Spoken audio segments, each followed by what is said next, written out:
ฮัลโหล YouTube สบายดีมั้ยเพื่อนวันนี้ก็จะมาเว้าโดยเรื่องการ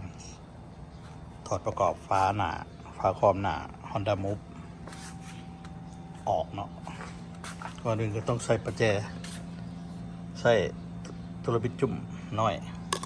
หัน2น็อตนี่ออก2น็อตนี่ออกเอากล้องกับโฟกัสเว้นกับจุ่มออกมันมี2น็อตอยู่นี่เนาะอยู่คอมันเนี่ยเอามืดอีกเว้นกับ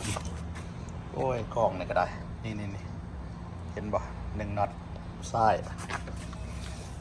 อีก1น็อตขวานี่หันออกแล้วบาดที่นี่ใช้2มือซ้ายขวาเห็นแบบนี้ดึงลงเลยดึงลง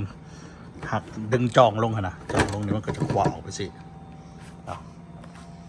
การเอาฝานะแต่ว่ารถอันนี้แปลกเว้ยไพ่หูซอยบอกกันเลยเขาสิปรับตาสูงตาต่ำห้าบนปรับโบมี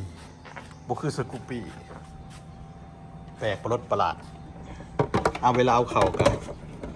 นี่จะเอาเข่าไปเสียให้มันพอมันจะมีเดือยมีหลอกมันเด้1 2 3เอาก่อนกับกวนตีน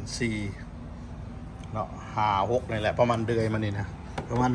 ให้มันถึกหลอกถึกเดือยมันเนาะแล้วเขาก็ยู่ขึ้นเลยบริญญาเวลาขึ้นเขาก็ยู่ดันขึ้นแต่พยายามแต่ต้องเบิ่งว่าให้มันถึกหลอกถึกขนาดมันแล้วก็ยู่ขึ้นเลยรถเนี่ย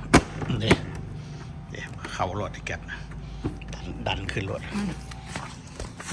เนี่ยมึงมันเขาหลอกเขาแก็บเขาเกียร์ไปแล้ววะเขาแล้วหน่อยเนาะเขาแล้วก็มีแต่หันน็อตบอลไปว่าอะไรในคอมัน1 โต 2 โต